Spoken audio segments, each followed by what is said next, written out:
ኣብ ህይወት ሪስክ እንተዘይ ወሲድካ ዝርከብ ነገር ከም ዘየለ ተረዲ ኣለኹ።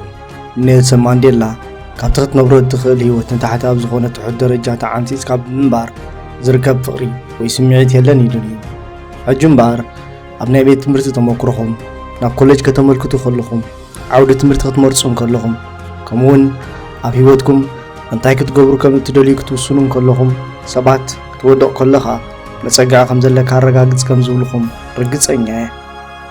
ኣነ ግን ኣብዚ ሓሳብ ፈፂሙ ኣይሰማዕነ። ክወድቕ እንተደኣ ኮይነ ንድሕሪት ክወድቕ ኣይደልን እየ። እንታይ ደኣ ንቕድሚት ክወድቕ እየ ዝደሊ።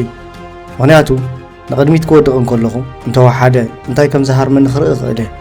ብዘየቋርፅ ሰዓት ትጓዓዝ እንተለኻ ጉዕዞኻ መዓስ ከም ትውድእን ኣይትፈልጥን ኢኻ። ስለዚ ነቲ ብስምዒት እትፈትዎ ነገር ግበሮ።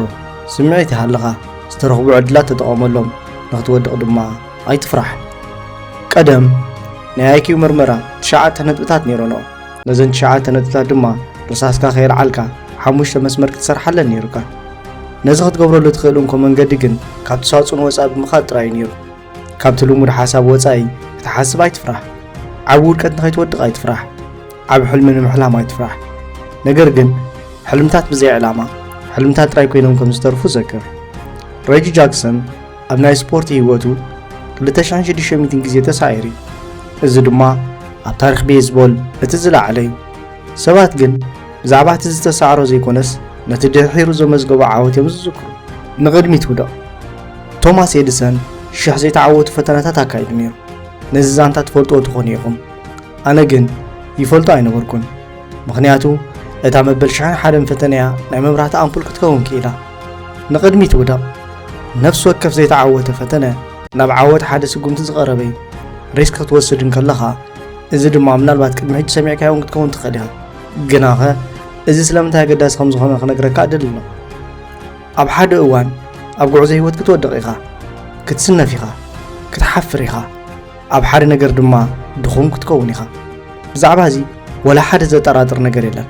ሓደ ሓቂ ግን ክነግረካ እዚ ዝብለካ ዘለኹ ምምፅኡ ስለ ዘይተርፍ ምስ መፀ ግን ተቐበሎ። ኣብ ስራሕ ተዋስኦ ኩሉ ግዜ ኢኻ ትወድቕ። ኣብቲ መጀመርያ ናይ ስራሕ ህይወተይ ኣብ ሓደ ናይ ብሮድዌይ ሙዚቃዊ ድራማ ንሓደ ክፋል ተወዳዲረ ነይረ። ንዓይ ፍጹም ዕጋበት ይድስማዓኒ ነይሩ። ክዝምር ግን እኽእል ኣይነበርኩን። ስለዚ ነቲ ናይ ስራሕ ዕድል ክረኽቦ ኣይከኣልኩን። ግና ኣነ ኣየቋረፅኩን፣ ንድሕሪት ኣይወደቕኩን። ካብኡ ቐፂለ ንዝቕፅል ምርመራ ብቕዓት ተዳለኹ። ንዝቕፅል እውን ጸለኹ ግናኸ ምውዳቕን ቀጸልኩ። እዚ ግን ዋጋ ኣይነበሮን። ምክንያቱ ትፈልጦ ዲኹም ኣብ ጥቓ ቤት መላፀ ፀጉሪ እንተዳለኻ ኮይንካ ወይ ነዊሕ እንድሕር ዳ ዝኣው ተፀቢኻ ንስኻ እውን ከይሓሰብካዮ ፀጉርኻ ንምቑራፅ ኣብ ትሕቲ ቀምቀማይ ኮፍ ክትብል ኢኻ። ስለዚ ዕድል ክትረክብ ኢኻ። ኣነ እውን ዕድል ረኺበ እየ። ዝሓለፈ ዓመት ኣብ ብሮድዌይ ዝተባሃለ ተዋስኦ ገይረ ነይረ። ግናኸ እቲ ዘገርም ነገር እቲ ናይ ቲያትር መድረኽ ኣብቲ ቅድሚ 30 ዓመት ናይ መጀመርያ ዝወደቕ ኩሉ መድረኽ እዩ ነይሩ። እቲ ዋና ነጥቢ ኩልኹም ኣብዚ ዘለኹም ንዓወት ትደልዩ ሰባት ኢኹም። ግና ንኽትወድቁ ዘኽእል ትብዓት ኣለኩም ዶ?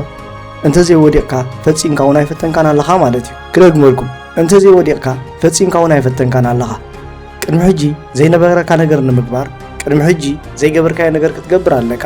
ሞይትካ ኣብ ዓራትካ ከም ዘለኻ ምሕሰብ። ኣብ ዙርያ ዓራትካ ድማ ነቶም ዘየማላካዮም ዓቕምታትካ ዝውክሉ መናፍስቲ ደው ኢሎም ኣለዉ።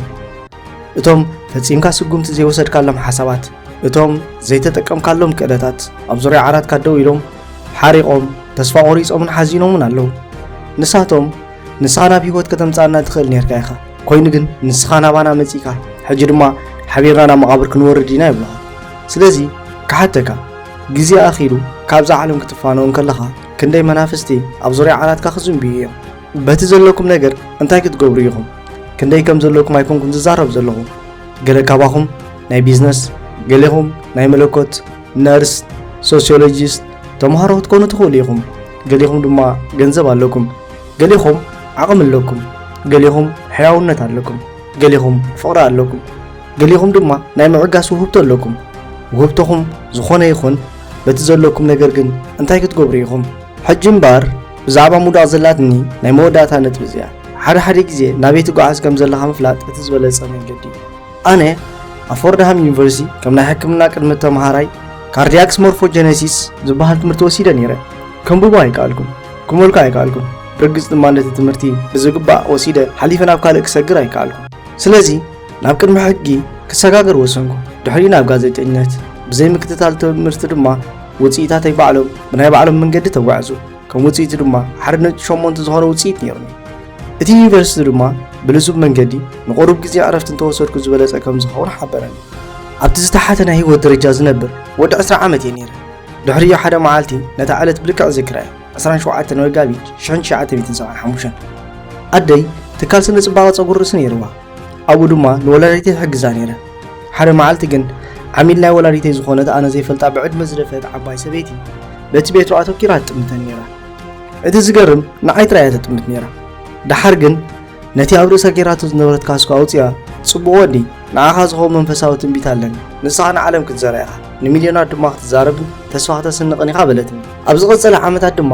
ልክዕ ከምታ ሰበይቲ ዝተነበየቶ ዓለም ክትዘራ ኽኢለ ፊልምታት ኣቢለ ድማ ምስ ሚልዮናት ሰባት ተዛሪበ ክሳብ ሎሚ መዓልቲ ክሪኡ ንዘይከኣሉ ሚልዮናት ክሳብ ሎሚ መዓልቲ ምስኦም ክዛረብ ከለኹ ክሪኦም ኣይከኣልኩም ንሳቶም ነቲ ፊልም ጥራዮም ክሪኡ ዝኽእሉ ነይሮም ነቲ ናይ ሓቂ ኣነ ግን ክሪኡኒ ኣይከኣሉ ሎሚ ግን ንስኻትኩም ይርአኩም ትሪኡን ኣለኹም በዚ ዝሪኦ ዘለኹ ሓይሊ ረኺብ ኣለኹ ምክንያቱ ሪስክ ምውሳድ ማለት ኣብ ስራሕ ጥራይ ኣይኮነን እንታይ ከም እትፈልጥ ዘይምፍላጥ ጥራይ እውን ኣይኮነን እንታይ ዳ ንሰባትን ሓሳባትን ክፉት ምዃን ማለት እዩ እቲ እትወስዶ ዕድላት እቶም እትረኽቦም ሰባት እቶም እተፍቅሮም ሰባት እቲ ዘለካ እምነት እዚ ንዓኻ ዝገልፀካ ኣብ ዝኾነ ይኹን ኩነታትን እዋንን ተስፋ ኣይትቑረፅ ኣብ ዝኾነ ይኹን ግዜ እውን ንድሕሪት ገጽካ ኣይትጠምት ንኽትዕወት ዘለካ ኩሉ ሰዓት ትጥቀም ንቕድሚት ድማ ውዳቕ